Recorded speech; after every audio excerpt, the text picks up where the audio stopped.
이번 시간은 행정법 강론, 그러니까 특별행정작용법이라고도 합니다. 우리가 앞에서 행정법 총론을 배우셨죠? 총론 같은 경우는 이 행정법 강론, 특별행정작용법에 대한 공통적인 요소를 뽑아서 이론화 체계화한 것입니다. 그래서 뭐 행정법 통론, 그다음에 뭐 제2편에 뭐 나오죠? 행정작용법, 그죠? 이것을 이제 이 행정법 강론에 대해서 일반 행정작용법이라고 합니다. 그 다음에 제3편의 행정과정의 규율, 제4편의 행정의 실효성 확보 수단, 제5편의 행정구제법, 제6편의 행정조직법이 있었죠. 자, 그러면 다시 한번 제가 이제 말씀드리고자 하는 것은 행정법 총론은 그 행정조직법까지 포함됩니다. 포함되는데 우리 이제 공무원 구급 시험에서는 그 행정조직법이 빠져요. 다만 빠진다고 해서 완전히 빠지는 것이 아니라 앞에 행정법 통론에 보시면 행정상 법률관계의 당사자 나오죠. 이쪽 파트 뭐 공권, 공의무 나오고요. 이쪽 파트하고 연관이 되어 있어서 그쪽 부분에서 이미 다 그 시험에서 구급에서 시험에서 출제될 수 있는 것은 다 합니다.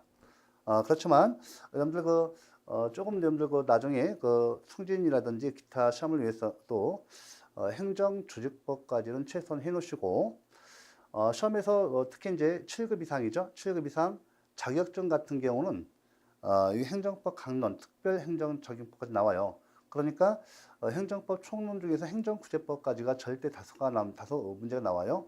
보통 12문제, 10문제. 그러니까 7급이라든지 자격증에서 행정법 강론을 포함한 경우에 시험에 있어서는 행정구제법까지가 문제가 13문제, 12문제, 13문제 정도가 나옵니다. 그 다음에 행정조직법에서 2문제, 그 다음에 특별행정작용법에서 4문제에서 5문제가 나와요. 그러니까 여기 이제 7급 이상 자격증에서는 반드시 이 행정법 강론도 하셔야 돼요. 물론 행정법 강론에서 시험에서 나오는 부분은 일반적으로 이제 경찰행정법하고 급부행정법, 공용부담행정법 정도가 이제 위주로 해서 나옵니다. 간혹가다 이제 보시면 환경행정법, 뭐 전공자 들어갔을 때죠. 그다음에 재무행정법 이런 것도 이쪽 전공, 뭐 세법이라든지 기타, 그죠? 전공자가 들어갔을 때만 가끔씩 나옵니다. 더구나 각종 자격증 시험에서 행정법 강론과 관계돼서 뭐 우리 뭐 공인중개사라든지 감정평가사 이런 것은 토지행정법을 위주로 이렇게 나와요. 예, 나오고 그다음에 뭐 세법이라든지 이런 거죠. 세무사라든지 뭐 간평사도 마찬가지고 회계사 이런 쪽 부분에서는 세법과 관련됩니다. 재무행정법과 관련돼서 그쪽 파트에서 더 구체화돼서 좀 나옵니다. 저희들은 지금 일반 행정법, 그 행정법을 강의하는 것은 이와 같이 행정법에 통일된 법전이 없어요. 그래서 각각이 그 적용 영역에서 공통되는 요소를 뽑아서 이론화시킨 거예요. 그러니까 아마 행정법 총론을 처음 공부하시는 분들 매우 어려웠을 겁니다. 행정법이 통일된 법전이 없어서 각각이 다른 법의 도움을 받아서, 그죠? 도움을 받아서 이룬 체계와 구성이 되어 있기 때문에 다른 법을 공부하지 아니한 그 수험생들은 상당히 처음에만 일순환만 처음에만 힘들고 그 다음부터는 용어라든지 체계가 들어오는 이상 그 다음부터 내용 정리 단계로 들어가고 판례를 포함해서 이렇게 내용이 다 정리됩니다. 그래서 이때 너무 이렇게 처음에 뭐 앞에서도 총론 강의하면서도 말씀드렸지만 무조건 처음부터까지 다 강의를 완강하셔야 돼요. 도중에 중단하시고 또 보시면 다시 다 까먹기 때문에 계속 이렇게 일순환만 한번 처음부터까지 해주시면 행정법은 정복이 됩니다. 그 다음에 2순환, 3순환 넘어가면서 바로 2순환부터 체감 난이도가 반씩 50%씩 떨어져요. 나중에 이제 2, 3순환 정도시면 행정법은 효자 과목이 됩니다. 좀 인내하시고요. 그래서 지금 일반 시험에서 뭐 7급 시험에서는 주로 경찰행정법, 급부행정법, 공용부담행정법에서 주로 시험 나오니까 행정법 강론은 2시간에 걸쳐서 정리를 하도록 하겠습니다. 이번 시간은 경찰행정법, 그 다음에 급부행정법 보도록 할게요. 자, 우리 경찰행정법인데, 뭐 우리 경찰관들 보시면 이제 우리가 경찰 시험이 있죠. 뭐 순경, 뭐 채용, 뭐 간부 시험에서 이 행정법이 들어가요. 들어가는데 뭐 이쪽에 이제 관련해서 다 공부하셔야 돼요. 하지만 이것은 일반 경찰, 그죠? 일반 경찰 내용이기 때문에 우리 공무원 시험에서도 필요합니다. 자, 연도 보시면 이제 왜 필요한가 좀 아실 거예요. 우리 이제 먼저 맨 처음에 이제 경찰행정법 430페이지 보시기 바랍니다. 자, 우리 경찰 작용하면 뭡니까? 이게 제2편에서 행정작용 나오죠. 그러니까 쉽게 말하면 행정법 강론은 공통된 요소를 전부 다 빼서 총론화시켰어요. 이 독일 법칙입니다. 특징입니다. 특징이고 지금 우리 경찰행정법, 급부행정법, 공용부담행정법에서 그 특유한 사항만 규정해 놓고 있습니다. 그 총론에서 이론이 그대로 적용되니까 어렵지는 않아요. 자, 경찰행정법 먼저 첫 번째 430페이지 경찰작용 활동이죠. 행정작용 중에 경찰작용이다. 자, 경찰의 의 똑같아요. 행정의 의 개념과 그 구도가 똑같습니다. 자, 보시면 형식적 의미 경찰, 실질적 의미 경찰. 앞에서 우리 통론에서는 실질적 의미 행정, 형식적 의미 행정 이렇게 배우셨죠? 자, 그러면 형식적 의미 경찰 봐보세요. 실정법상 보통 경찰기관의 권한에 속하는 모든 작용.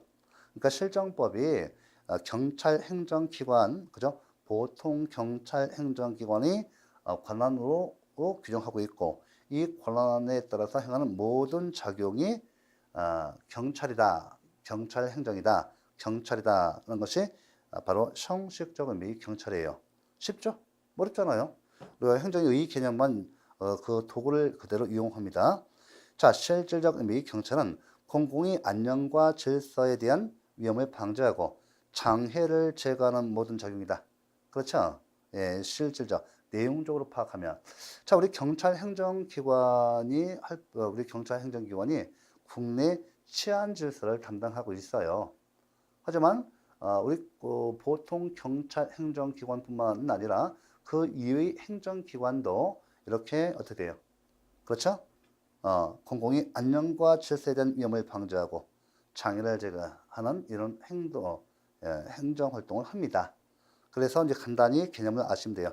자, 경찰의 의를 봤습니다. 두 번째, 경찰의 종류 볼게요. 자, 여러분들 제가 아까 이제 우리 경찰도 이 행정법을 할 필요가 있어요. 그런데 경찰에 있어서 경행 특채 있죠? 그죠? 경행 특채. 예를 들면 우리가 보면 경찰학과 출신들만 뽑아야 또 이렇게. 그래서 이 행정법이 1차가 들어갑니다. 기관식으로 들어갑니다. 사실 경찰 부분 보시면 여러분들이 경찰 하면 사법경찰만 생각하시는데 그렇지 않습니다. 사법경찰보다 더 넓은 그 경찰, 그죠? 있어요. 뭐 도로교통경찰부터 치안, 다 도로교통 치안 있죠. 도로교통 치안 방범 이런 거. 구조, 우리 국민들 뭐 여행 가서 위험에 빠졌다 할 때 구조 이런 것도 엄청나게 더 넓은 것을 담당하고 있음에도 불구하고 경찰하면 흔히 생각하는 것이 형사 사법경찰만 생각하세요. 사법경찰은 극히 일부 부분이 있습니다. 일부 조직에 있어요. 그래서 그 나머지 그 경찰 행정작용에서도 그죠? 형식적 의미의 경찰이 담당하고 있는 것은 이런 실질적 의미의 경찰 범위도 넓어요. 그죠? 제가 말씀드렸습니다. 도로교통 치안이라든지 그 외가 있죠. 방범, 이런 거. 굉장히 넓습니다. 그러니까 사법경찰 내용은 작아요. 그래서 경찰의 종류에서 여러분들 요건 아셔야 돼요. 행정경찰과 사법경찰 아셔야 돼요. 뭐 굳이 안 써도 되겠죠? 예. 행정경찰, 사법경찰 있어요. 사법경찰 봐보세요. 범죄의 수사, 범인의 체포 등을 목적으로는 사법적 경찰. 형법과 형사소송법, 형법이 중되고 형사소송법에서 과벌 절차를 갖는 이런 범죄 수사에 관련돼서 사법경찰 내용이죠. 이에 대해서 행정경찰은 보안경찰, 협의행정경찰이 있어요. 이것은 내용을 간단히 보안경찰, 협의행정경찰 이 내용 간단히 용어만 익혀두시고요. 그 다음에 세 번째 경찰 작용과 법률 유보 원칙 뭐 똑같아요. 우리가 앞에서 배웠던 법률 유보 원칙. 법률 유보는 법률이 근거죠. 자, 그러면 개별법상 경찰 적용이 근거, 그죠? 있고, 그 다음에 경찰관 직무집행법상이 법적 근거 있죠? 연별고시 불충검문 가끔씩 그 경찰들을 하죠. 이 경찰관 직무집행법에 의합니다. 그 다음에 양가로 3번에 경찰관 직무집행법 제2조 제7호를 경찰 작용이 일반적 근거로 볼 수 있는지 있을지 여부. 자, 우리 판례가 별표 3개 놓으시기 바랍니다. 판례는 경찰관 직무집행법 제2조 7호에 근거한 무허가 주택 개축의 단속을 적법한 공무집행이라고 판시했다. 지금 그 경찰관 직무집행법 제2조 제7호인데요. 그 밖에 공공의 안녕과 질서 유지 있죠. 자, 그러면 우리 여기 있죠. 예. 제2조 제7호입니다. 자, 우리 그 보시면 왼쪽에 그 하단에 그 이게 그 날개 봐보세요. 판례 경찰관 직무집행법 제2조 제7호에 근거한 무허가 주택 개축의 단속 역시 법에 근거한 것으로 적법하다. 이 판례 판결 요지가 올해 나왔어요. 시험에서. 이거 지금 7급에서 나왔습니다. 공무원 7급에서 여기 나왔어요. 뭐 이런 것은 사실 계속 나왔던 상황이고요. 보시면 이제 이게 무슨 말인가 하면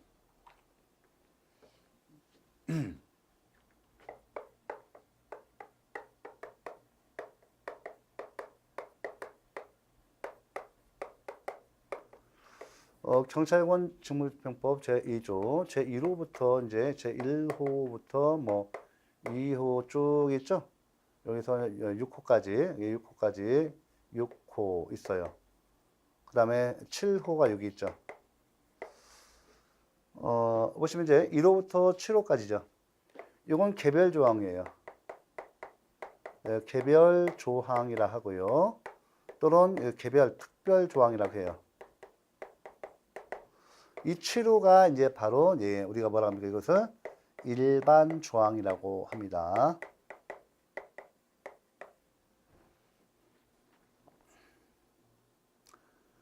경찰관 직무집행법 제2조는 바로 이게 우리 경찰관들이 직무 범위를 규정하고 있어요. 직무 범위 규정입니다. 사실 그 행정조직법상 근거 규정이에요. 사실은.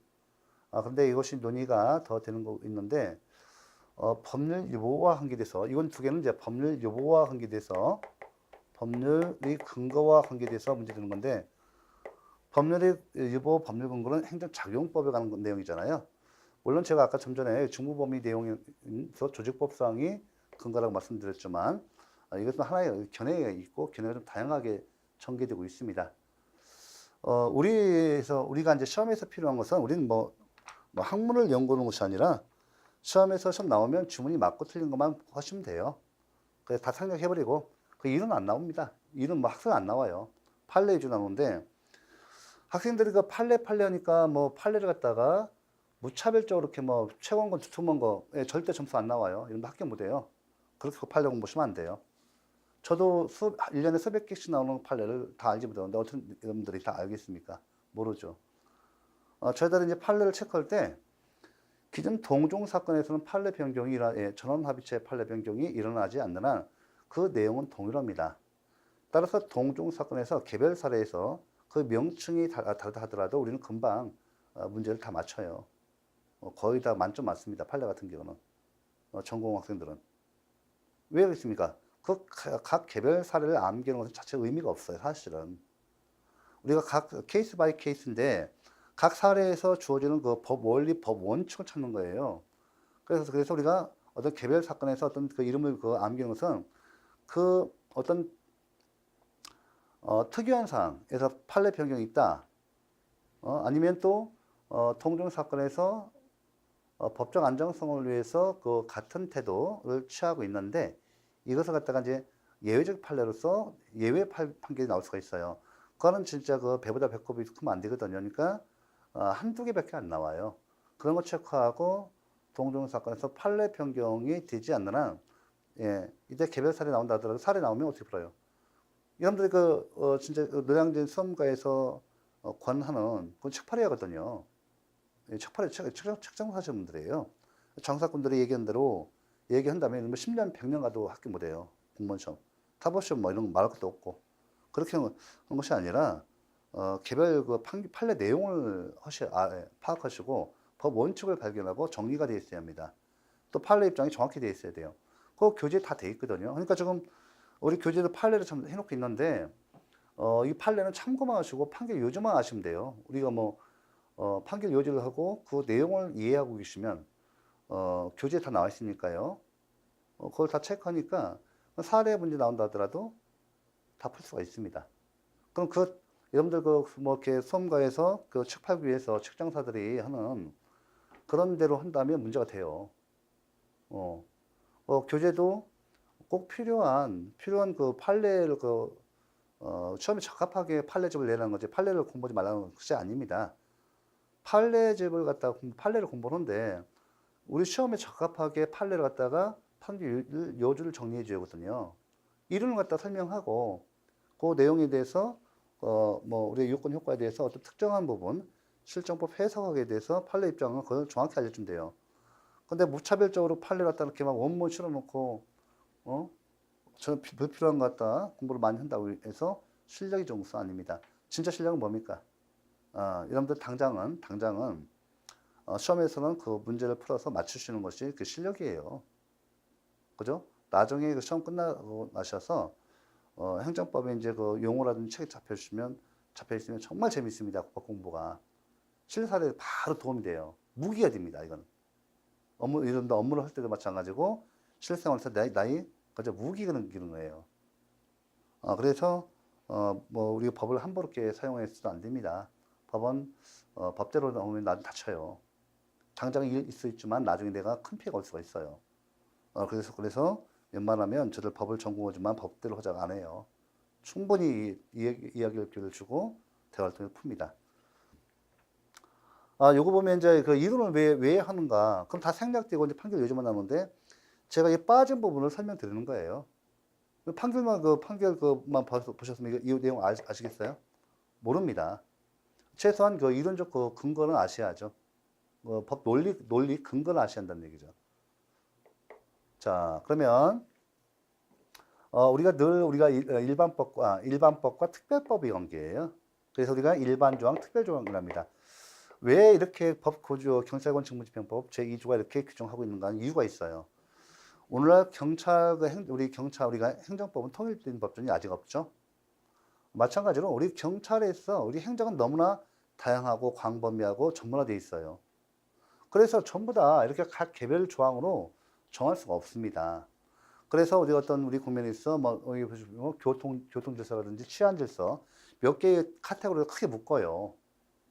묶습니다. 자주 우리 국면에서 문제되는 거, 자주 범해지는 거, 위반되는 거 이런 중요한 사항만 몇 개만 이렇게 정해놓고 있습니다. 이렇게 정해놓고 그 나머지는 전부 다 일반 조항에 의해서 해결할 수밖에 없어요. 왜? 경찰도 행정 입장으로서 너무나 광범위고 다양해서 일일이 다 법률이 근거를 갖다가 그 행정 작용에 대해서 우리 국민들이 권익을 침해하는 행정 작용에 대해서 활동에 대해서 법률이 근거를 마련해 주는 것은 입법 기술상 불가능하기 때문에 이런 일반 조항을 이용합니다. 법 기술적으로. 그래서 요거에 대해서 우리 경찰관들이 이 내용 봐보세요. 경찰관들이 경찰관 직무집행법 제2조 제7호에 근거한 무허가 주택 개축이 단속 역시 법에 근거한 것으로 합헌이다. 예, 적법하다라고 봤어요. 경찰관이 건축 현장에 가가지고 단속하는 거 있잖아요. 예. 예를 들면 우리 이웃집에 좀 건축하고 있어요. 실사례인데요.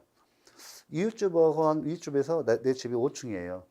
이웃집에서 7층도 하면서 건축법에 된다면 이렇게 일조권을 침해하지 않도록 건축법이 돼 있어요. 그걸 무시하고 건축을 해버리면 어떻게 돼요? 나는 1년 12달, 나는 음달. 그죠? 햇빛이 안 들어와요. 낮에도 불 켜고 있어야 합니다. 이게 실제로 현장에 벌어지는 겁니다. 이때 우리 국민들은 일단 경찰에 신고해요. 이 사람 건축법 위반이 있습니다. 조사해 주세요. 경찰관 나오지 않습니까? 건축법, 이거 저 건축법 알아? 예, 이제 출청되면 내 옆집이면 계단씩 올라가야 하거든요. 그래야 햇빛이 들어오니까. 일조권 이제 보장받기 위해서 건축법을 해놓고 있단 말이에요. 그래서 할 때 우리가 이 조항에 의해서, 그죠? 그에 대해서 이제 경찰관이 조사 나와요. 조사 왔더니 정말 건축법 위반이네? 그럼 어떻게 돼요? 그렇죠? 이거 다 건축청에 그 위반 사실을 갖다 통보해줘요. 통보해주면 건축행정청에서 바로 검찰에 고발합니다. 네, 고발해요. 이런 형태입니다. 경찰이 수사해요. 또 현장에 와서 같이 이렇게 조사를 합니다. 예. 자, 그 내용이었고요. 그래서 이제 여기까지 잘 해놓으시고, 그 다음에 4번 보세요. 경찰 작용이 한계인데, 여러분들 우리 경찰 작용이 한계. 여러분들 경찰 행정의 목적이 뭡니까? 여러분들 혹시 그 앞에서 행정법 1번 원칙, 비례 원칙 들어보셨죠? 비례 원칙이 독일 행정법상, 그죠? 학설과 판례에서 인정되었고, 이것이 오늘날, 자, 어떻습니까? 우리나라에도 소개되고, 우리나라에 소개되었는데, 이 바로 경찰행정법에 있어 이 경찰관 직무집행법에 의한 한계, 이게 뭐예요? 법규상 한계. 행정상 적시강제에서 배우셨어요. 네, 좋습니다. 배우셨고요. 법규상 한계. 그 다음에 이 행정법 일반 원칙이 경찰행정법에서 이 조례상 한계에 의해서 발전했습니다. 법규뿐만 아니라 조례에서도 행정법의 일반 원칙에서도 비례 원칙에서도 규정된다. 이게 뭡니까? 과잉, 금지, 원칙. 이렇게 연결되는 거예요. 다 여기서 나온 겁니다.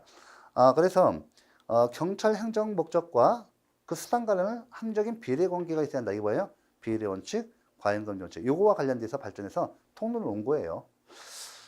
일반화된 거죠. 그러면 우리가 경찰 행정 목적은 뭐예요? 사회 공공의 안녕과 질서 유지죠. 사회 공공의 안녕과 질서 유지. 한마디로 국내 치안 질서 담당입니다.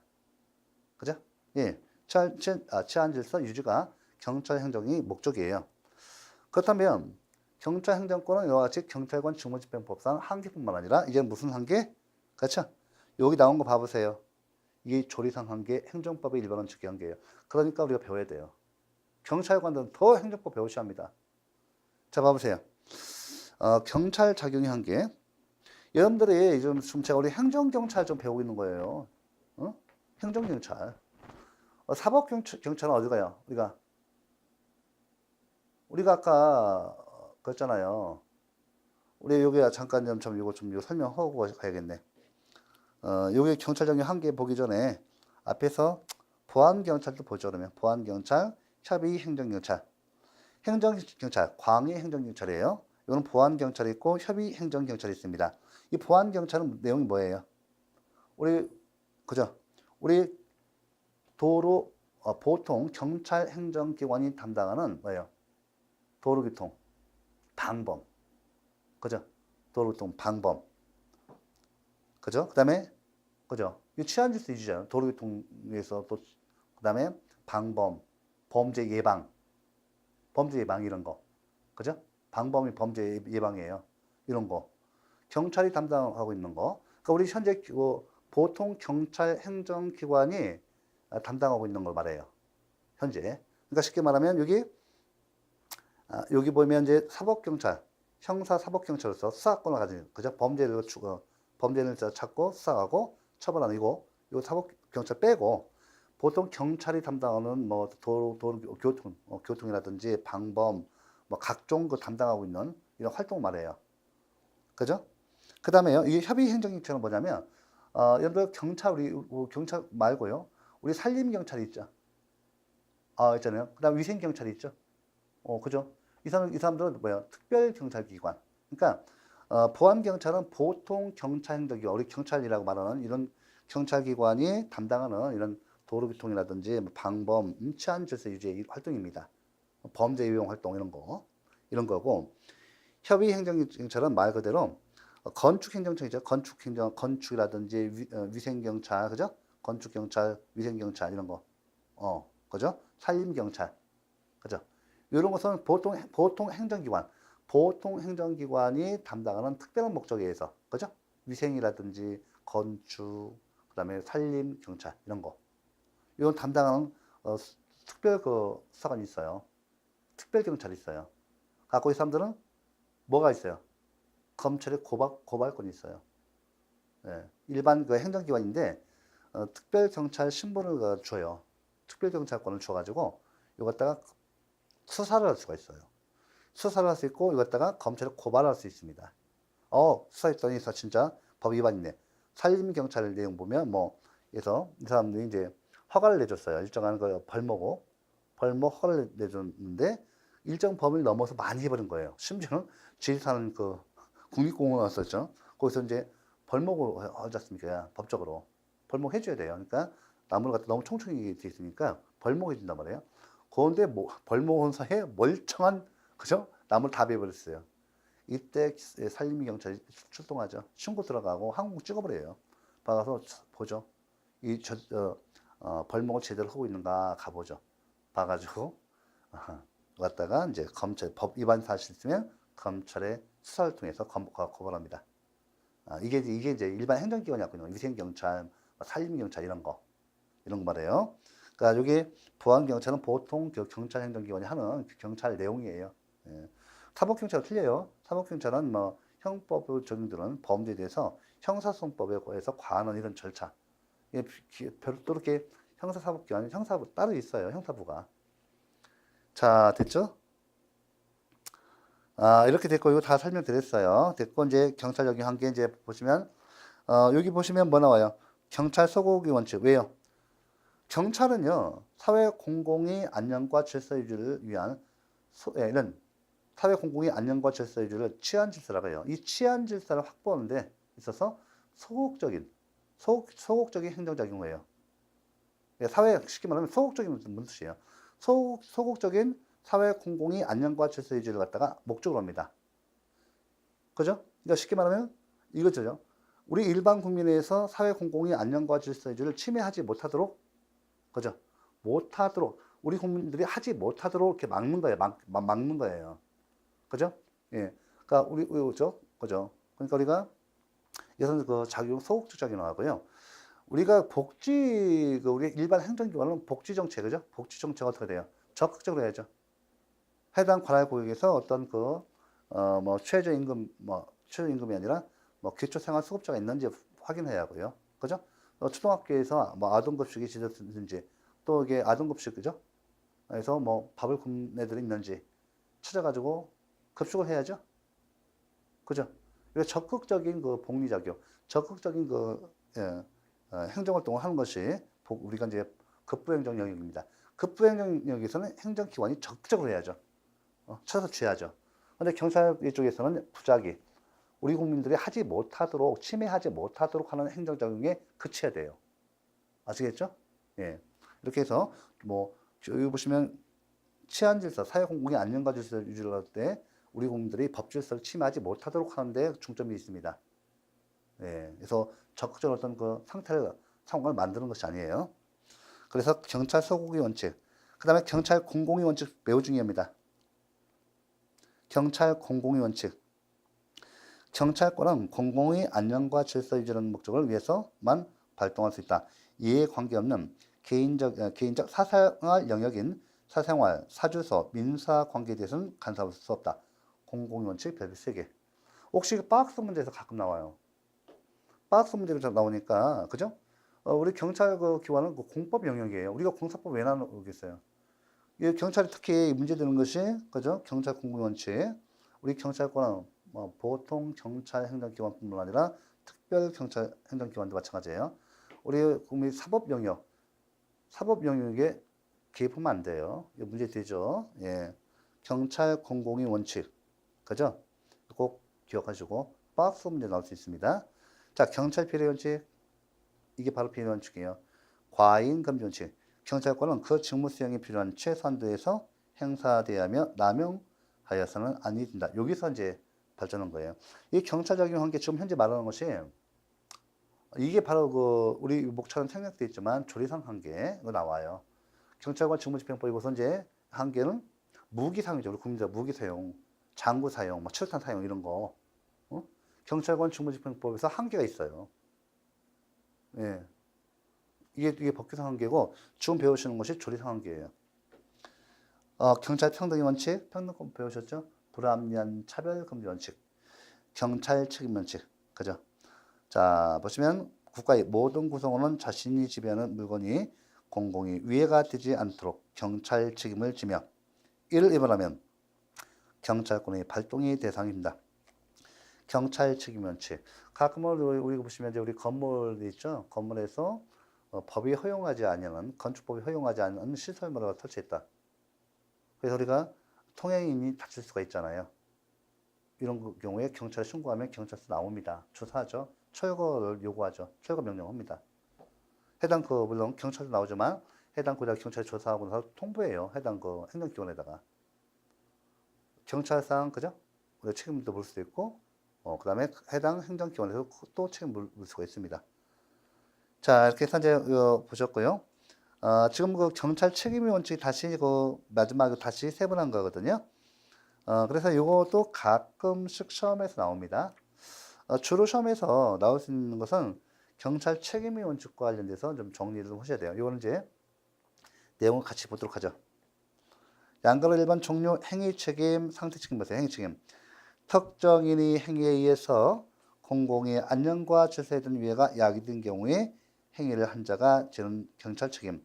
상태 책임 보세요. 물건의 상태 그 자체가 직접적으로 위험의 군원이 되는 경우에 물건의 사실상 지배자가 지는 경찰 책임. 자, 오른쪽 그 날개 보시면 행위 책임은 목적적 원인 제공자도 부담한다. 이는 직접 원인서의 예외가 됩니다. 자, 다수자의 경찰 책임 보세요. 경찰관이 가장 효과적으로 위해를 방지할 수 있는 책임자를 선택하여 그에게 경찰권을 발동할 수 있는 재량이 존재합니다. 경찰 책임이 승계, 행위 책임이 승계 가능성, 상태 책임이 승계 가능성이 있어요. 부정설과 제한적 승계설, 또 상태 책임이 승계 가능성은 긍정설과 부정설이 있습니다. 내용 봐두시고요. 양가로 4번 제3자에 대한 경찰권 발동의 가능성. 요거 이제 보시면 잠깐요.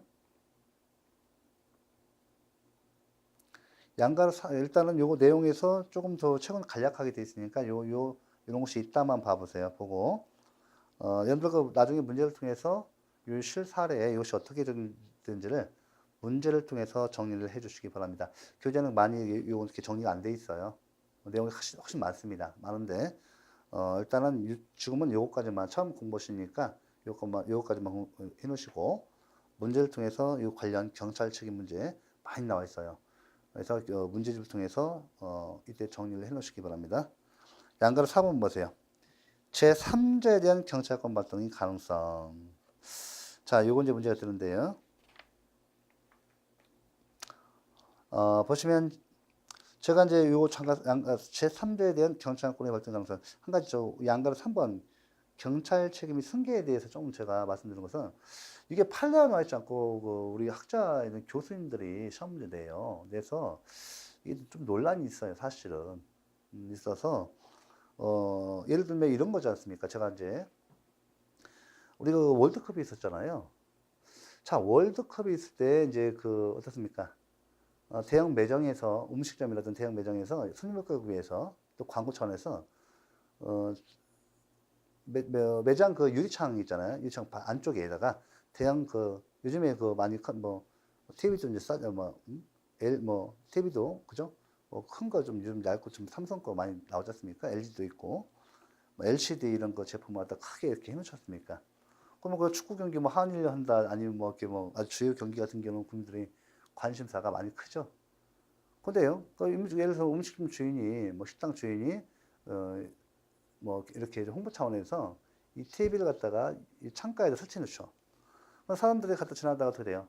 하나, 둘 쓰다가 통행을 막잖아요. 인도에 있으니까 인도를 다 차버려 이렇게 보고 있어, 이렇게 다. 그래서 사람들이 어떻습니까? 통행할 수가 없죠. 그럼 어떻게 돼요? 결국 그거 지나가기 위해서는 도로를 통해서 이렇게 갈 수밖에 없죠. 인도를 다 쳤으니까.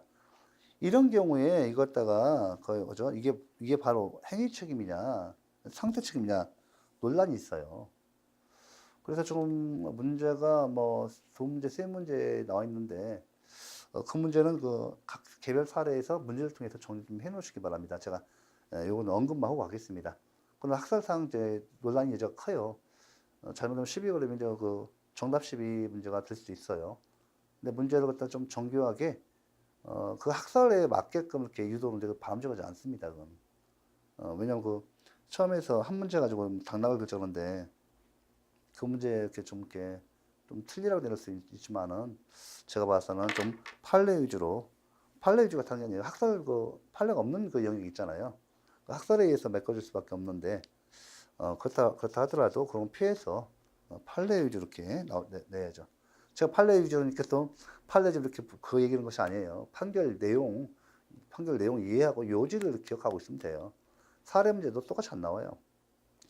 각 개별 사례 그 한 문제 맞추기 위해서 그 두툼한 체크, 그죠? 교재를 또 선택해서 보지도 못하면서 볼 시간도 없어요. 그렇게 하지 마시고 이 교재를 통해서 정리하시면 됩니다. 그럼 양가로 4번 봐볼게요. 제3제 된 경찰권은 공공의 안녕에 급박한 위험이 존재하고 다른 방법에 의해 위해 방지가 불가능하며 제3자에 대한 경찰권 발동이 제3자를 현존 위험에 빠뜨리게 하지 않고 사후에 경찰권 발동에 대한 보상을 받을 수 있는 법적 근거가 있는 경우에 가능하다. 그죠? 예. 자, 경찰관 직무집행법 제11조 제2는 경찰관이 적법한 직무집행 작용에 의해서 제3자가 입은 손실에 대해서 정당한 보상을 하도록 규정하고 있다. 이는 제3자에 대한 경찰권 발동이 가능함을 전제로 한 입법 규정이다. 맞죠? 근데 이런 건 가능할까요? 이거 관계돼서. 여기 좀 집에 화재가 났어요. 그죠? 화재가 났어요. 그럼 지나가던 사람한테 어떻게 되죠? 소방관이,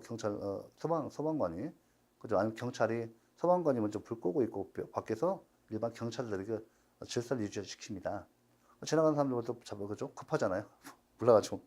호스 좀 잡고 있으라고. 이런 건 가능하겠지만, 그죠? 이런 건 가능해요. 가면 그때 이제 그죠? 구조 요청 위반하면 법적 구속력이 있거든요. 과태료 나옵니다. 벌금 나와요. 근데 이건 될까요? 안 될까요? 아니, 좀 건물이 좀 무너져 가는데, 막 무너지려고 하는데, 그때 뭐 경찰관, 뭐 소방관 다 피할 입장이에요. 여기에서 안에 사람 구해라. 이건 안 돼요. 이건 안 됩니다. 그 앞에 나오지 않습니까? 제3자에 대한 경찰권은 공공의 안녕에 급박한 위험이 존재하고 다른 방법에 의해 위해 방지가 불가능하며 제3자에 대한 경찰권 발동이 제3자를 현존 위험에 빠뜨리게 하지 않고, 그렇죠. 보호 장비도 없이 어서 불 어떻게 화재를 사람 구조해요. 묻어져. 소방관도 어려운데 이것은 이제 이런 문제가 발생할 수 있습니다. 이런 경우는 내 몸이 먼저죠. 자, 일단 해놓고요. 여기까지 해놓고 책은 많이 생략되어 있지만 처음에서는 주로 경찰 적용 한계에서 요거하고 요즘에는 경찰 책임론 쪽에서 잘 나옵니다. 특히 최근에 와서 7급 이상은 자격증에서 경찰관 직무집행법 이것이 종종 다루서는 이 경찰 행정 영역에서만 일반법이 돼요, 사실은. 그래서 경찰관 직무집행법은 그 이외 행정 작용에서는 행정 영역에서는 일반법이 안 되죠. 여기서는 일반법이 될 수 있습니다.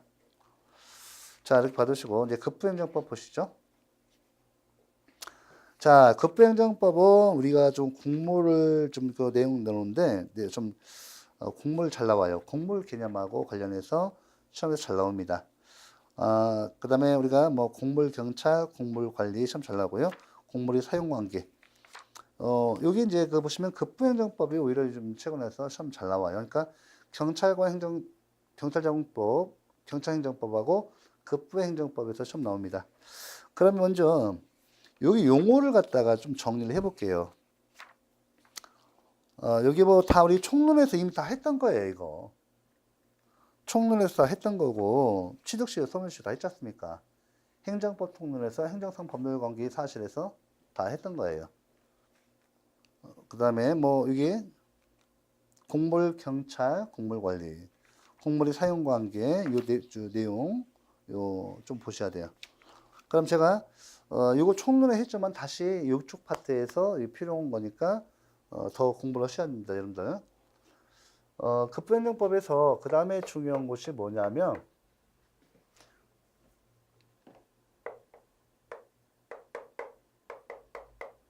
뭐 국유재산법 들어보셨죠?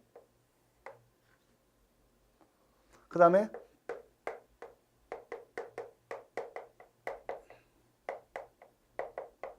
이렇게 있어요. 좀 이렇게 있죠.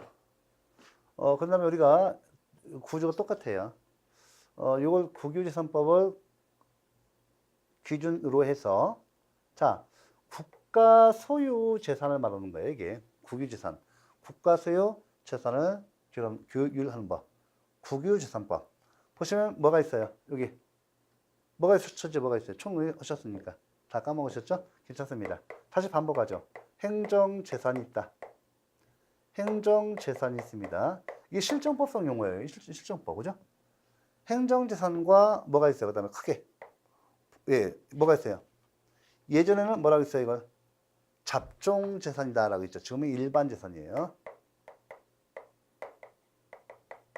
일반재산이라고 해요. 자, 그럼 예전, 예, 이렇게 됩니다. 그러면 국가소유재산 절대적으로 뭐가 많겠습니까?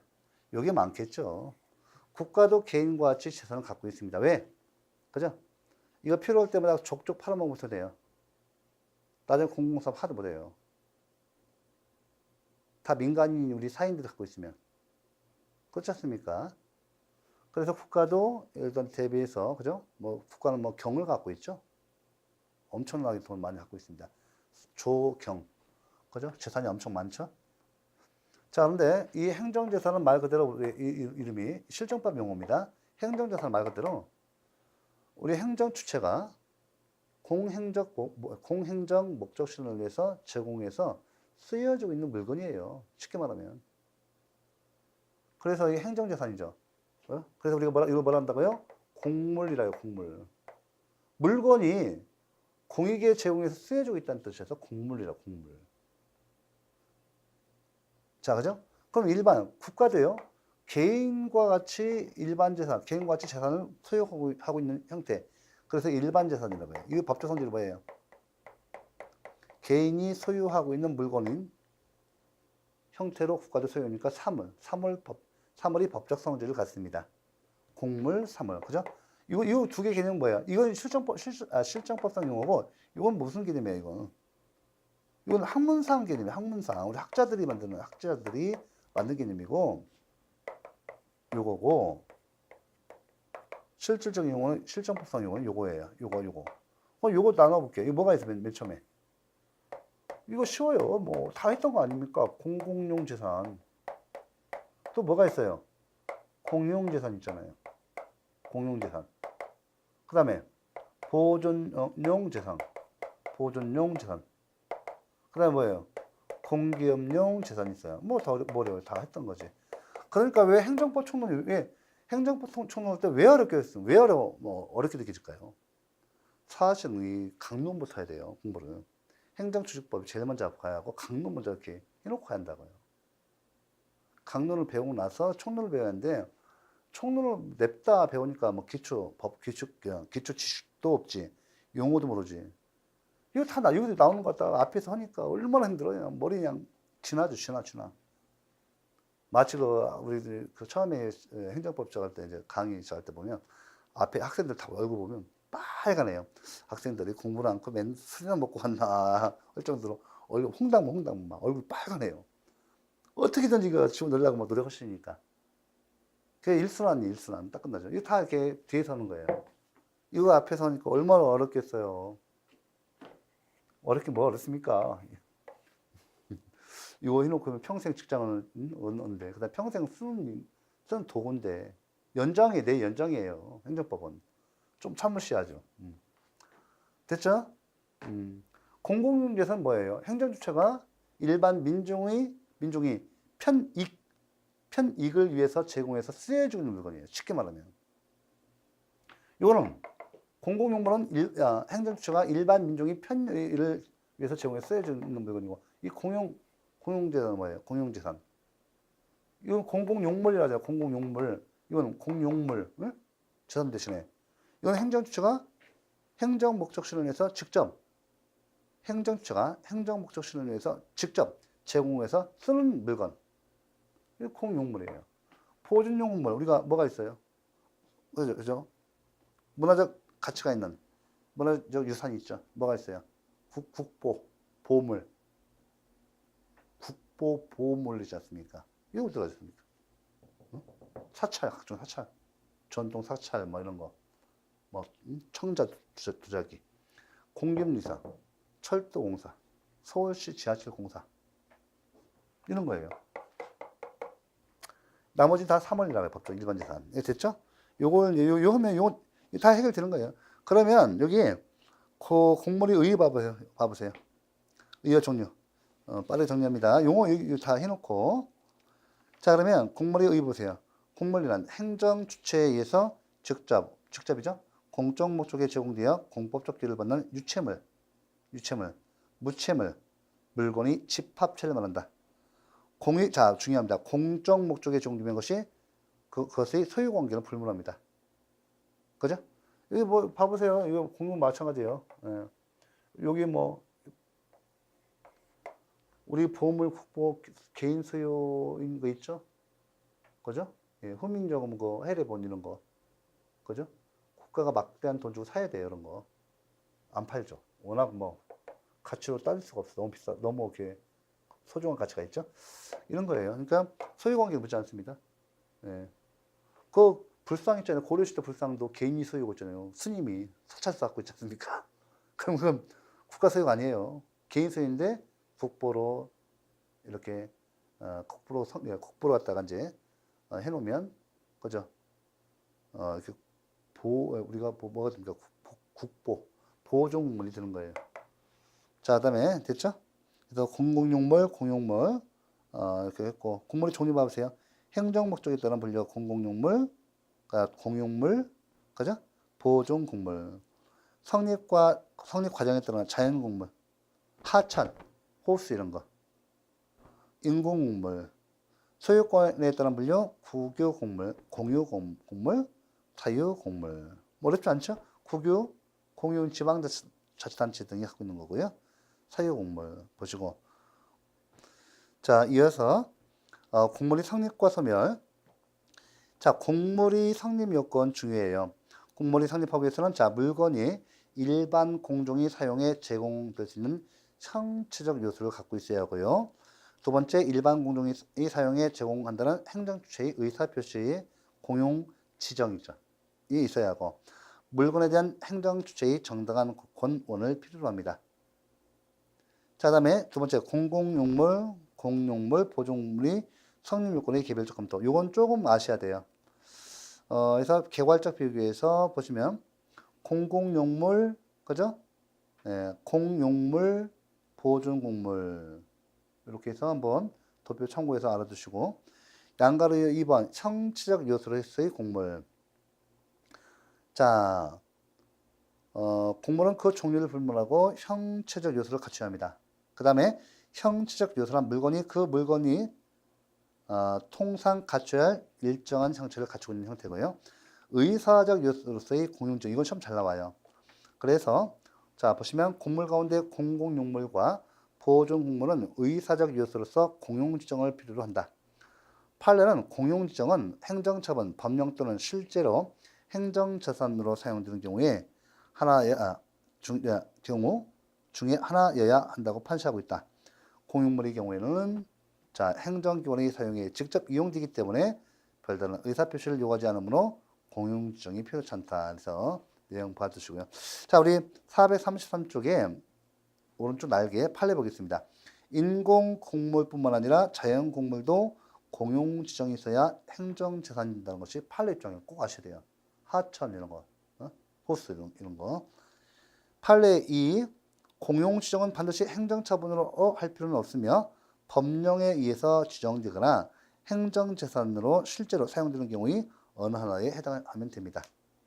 놓고 자, 그 다음에 434쪽 정당한 권한이죠. 공용물과 공용물은 정당한 권한을 가지고 있어야 합니다. 자, 그래서 정당한 권한이라는 것은 반드시 소유권을 의미하는 것은 아니고요. 점유권, 임차권, 지상권 등도 정당한 권한에 포함됩니다.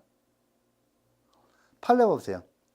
자, 여기 왼쪽에 정당한 권한을 가지지 않은 공물의 경우라도 공물의 소유자가 반환 청구를 할 수는 없습니다.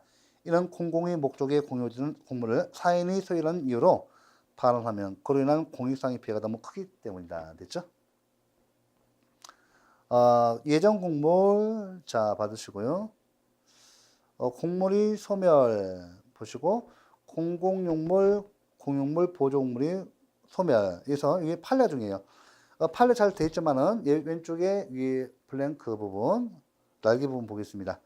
자, 판례 1. 공용 폐지 의사표시는 명시적 의사표시뿐만 아니라 묵시적 의사표시여도 무방하다. 그렇지만 행정재산이 본래 용도에 제공되지 않는 상태에 놓여 있다는 사실만으로 공용 폐지 의사표시가 있었다고 볼 수 없다. 잘 나온 판례예요, 이거. 판례 2. 자연 공물의 경우에도 공용 폐지가 있어야 한다. 꼭 아셔야 돼요. 판례대로요, 이런 거. 판례 요즘 이 정도만 하시면 급변정법에서 뭐 크게 어려운 건 없어요. 그 다음에 오른쪽에 공용물이 소멸해서 435쪽 봐보세요. 오른쪽에 판례가 왼쪽 잘 돼 있지만은 오른쪽 판례 읽어보시고 판례 1분 봐보세요. 판결 유지. 국가가 군부대 주둔지로 사용할 목적으로 매수한 토지는 국유재산에 해당하며 국유재산이 공용재산이 되면 그 용도에 공유되지 않는 상태에 놓여 있는 사실만으로 관리청이 용도 폐지 의사가 있는 것으로 볼 수 없다. 거의 인정하지 않죠? 그러니까 이거 좀 해놓으시고 판례 2 보세요. 행정재산이 묵시적 공용폐지 의사가 인정된 사례에서 여기 판례 2 요거 내용 봐보세요. 이건 좀 같이 보겠습니다. 자, 학교 규정이 학교 밖에 위치한 관사를 용도 폐지한 후 정부로 귀속시키는 국가의 지시를 어기고 사친의 이사회의 의결을 거쳐 개인에게 매각한 경우 위 용도 폐지 자체는 국가의 지시에 의한 것으로 유효하다고 아니할 수 없고 그 후 오랫동안 국가가 위 매각 절차상의 문제를 제기하지도 않고 위 부동산이 관사 등 공공의 용도에 전혀 사용된 바가 없다면 이로써 위 부동산은 적어도 묵시적으로 공용폐지되어 수요 취득의 대상이 되었다고 보면 상당하다.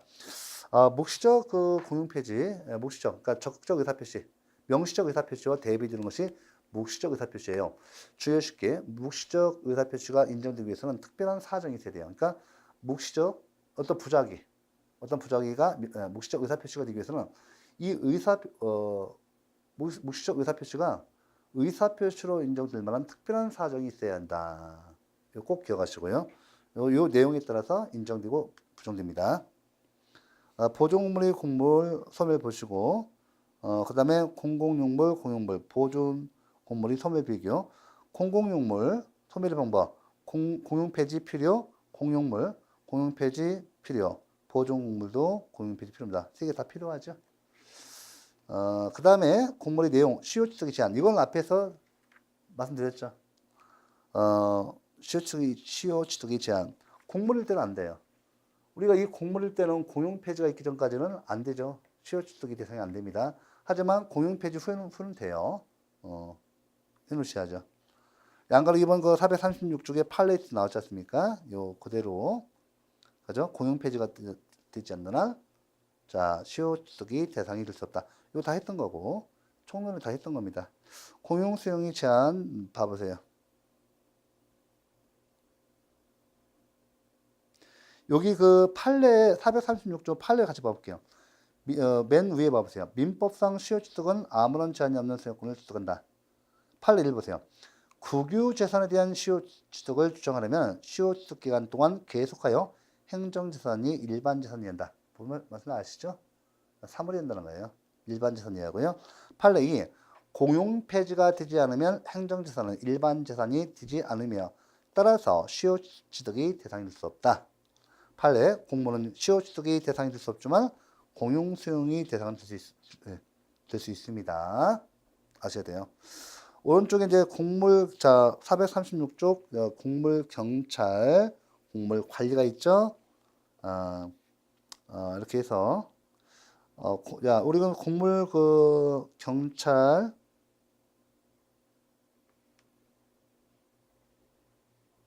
어때요? 화재 나면 경찰관들이 와서 화재 집 근처에 못 들어가게 막죠. 다 막죠.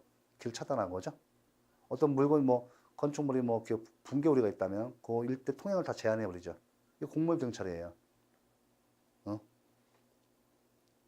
어떤 뭐 예를 들어 뭐 도로에 사고 났다. 예를 들면 고속도로에서 사고 났다. 경찰관들이 나와서 차량 정리하고 차를 그죠? 일단 이제 거기 사고 난 사람들 이제 구조하기 위해서 다 차단시키고 차 사용시키고 그죠? 이런 공물 경찰이에요. 공물 관리 봐보세요. 그럼 그때 누가 출동합니까? 뭐 예를 들면 뭐 고속도로에 있는 국도에 있는 다리가 무너졌다. 경찰관 나와요. 하고 통행 제한하고 그죠? 그다음에 거기에 도로공사 나오죠. 나와서 이게 무슨 일인가 도로공사 하지 않습니까? 그죠? 공물 관리. 이 관계입니다. 그래서 공물 관리에서 양가로 1번 관계 보시면 판례 오른쪽 봐보세요. 437페이지에 공물이 무단 점유에 대한 변상금 부과 권한은 도로의 관리청에게 부여된 것으로 공물이 소유권이 없는 관리청도 변상금을 부과할 수 있습니다. 그 다음에 공물경찰과 공물관리 비교 문제 한번 제가 설명드렸으니까 내용 받으시고 양가로 1번 공물경찰과 공물관리 관계 그죠? 예, 이건 각각의 별개의 적용입니다. 공물의 사용관계 봐보세요. 다 아는 건데 공물에서 우리가 뭐 가끔 초등학교에서 사용하죠. 초등학교 운동장 있지 않습니까? 주말에 사용하는 거. 그죠? 사용할 수 있죠? 네. 그 공물 허가 받아야 되죠? 사용 허가. 자, 보시면, 여기 보세요. 공물의 사용 관계는 공물의 사용에 관하여 공물 주체와 사용자 간의 발생 등을 법률 관계를 말합니다. 종류, 공물의 일반 사용. 제가 뭐 도로 지나자는 거, 그죠? 국도, 뭐 지방도 도로 왔다 갔다 하는 거. 일반 사용. 차량 갖고 왔다 갔다 하는 거죠? 일반 사용. 그다음 공물의 허가 사용. 우리가 뭐 학교 운동장 지나가는 것은 그냥 한번 이렇게 지름길을 지나가는 것은 공물의 일반 사용이지만 허가 사용. 뭐 내가 뭐 아침에 일찍 나와서 조기 축제한다. 공물 사용 허가를 허가 받아야 돼요. 공물의 특허. 그다음에 우리가 함부로 우리가 보시면 국도나 지방도로죠. 노량진 가 보면 뭐가 많아요? 뭐가 많아요? 포장마차 많죠. 포장마차 이런 거 갖다가 그죠? 도로 조명 허가 특허를 내줘야 돼요. 공물이 특허 사용입니다. 이런 거. 그 다음에 이제 438페이지 공물의 일반 사용 나오죠? 예, 요 내용. 그래서 뭐 의 보시고 법적 성격 보세요. 공물의 일반 사용은 개인적 공권으로 볼 수 있습니다. 받으시고 팔레티도 양가로 3번.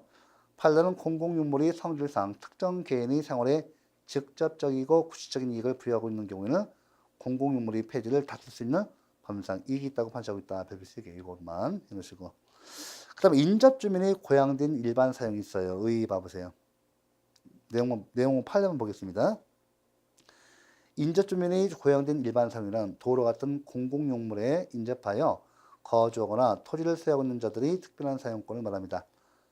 판례는 인접주민이 고양된 일반 사용권을 인정하고 있습니다. 다만 구체적으로 그 공물을 사용하지 않고 단순히 인접주민이라는 이유만으로 고양된 일반 사용권이 생기는 것은 아니라고 판시하고 있습니다. 자, 알죠? 판례 인접주민이 고양된 일반 사용을 인정한 판례. 그래서 판례 보세요. 여기 공물이 인접 주민은 다른 일반인보다 인접 공물이 일반 사용에 있어 특별한 이해관계를 가지는 경우가 있고 그런 의미에서 다른 사람에게 인정되지 않냐는 이른바 고양된 일반 사용권이 인정될 수 있습니다. 보장될 수 있습니다. 자, 법적 성격이 나오죠? 그죠? 인접 주민이 고양된 일반 사용이 이 법적 성격. 우리 일반 국민들의 일반 사용보다 더 큰 법적 보호를 받습니다. 예, 받으시고 일단은 439쪽 합격 채권 용어 종류의 판례 봐보세요. 자, 오른쪽 날개 부분 인접주민이 고양된 일반 사용권은 보호받을 수 있지만 단순히 인접주민이라는 사정만으로는 부족하며 구체적으로 공물을 사용하는 인접주민이어야 합니다. 이러시고요. 우리가 어때요? 보면 이 국도 있죠. 도로. 여기 집이 있어요. 도로 근처에. 있으면 여기다 그렇죠. 뭐 여기다 이 물건 내리잖아요. 내리고 올리겠어요. 가게를 한다. 그럼 여기다 차를 세워놓고 일정 기간 동안 어떻게 돼요? 너무 오래 방치하면 안 돼요. 일정 기간 동안 차를 세우고 있다 물건 갖다 계속 넣고 뺄 수 있죠.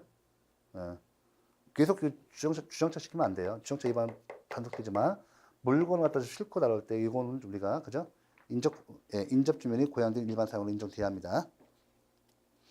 그다음에 양가로 3번 그다음에 5번에 공무원이 허가 사용과 특허 사용이 있죠? 예, 이거 아까 앞에서 말씀드렸어요. 그다음에 440페이지 행정재산의 목적의 사용. 우리 보시면 뭐 관공서 가 보면 요즘에 보니까 경찰서에 보니까 깜짝 놀랐어요. 커피숍 들어와 있죠. 안에. 또 뭐 우리가 보면 일반 행정기관도 마찬가지고 식당이 있어요. 도서관에 가보면 밑 지하에 뭐가 있어요. 식당이 있죠. 예. 이렇게 행정재산의 목적에 의해 사용 것도 보시고요. 여기 판례를 보세요. 양가로 2번 440페이지. 판례는 행정재산의 목적에 사용에 대한 허가는 권리를 설정해주는 특허행위라고 판시하여 공법관계설 입장입니다. 판례 보세요. 왼쪽에 판례의 판결 요지 날개. 행정재산의 목적에 사용에 대한 허가는 가능상 특허에 해당된다. 그죠? 우리 관공서 밑에 지하에 지원 식당 있죠. 식당이죠. 직원뿐만 아니라 일반인도 다 이용할 수 있죠. 특허 받아가는 거예요. 특허. 이게 목적 외의 재산의 사용. 그죠? 거기 또 이렇게 조그마한 게 뭐가 있어요. 물품을 이렇게 파는 슈퍼도 있고요. 편의점 있죠. 편의점 들어가 있습니다. 특허 사용이에요. 다. 관공서에 들어가는 거. 판례 봐보세요. 440페이지 하단에 행정재산의 무단 사용자에 대해서는 관리청이 변상금을 부과할 수 있으며 이때 부과되는 변상금은 행정처분의 성격을 가진다. 이게 왜 중요해요? 이게 바로 이제 행정법에서 처분성 행정 여부잖아요. 이게 행정법 통념에서 공법관계냐 사법관계냐?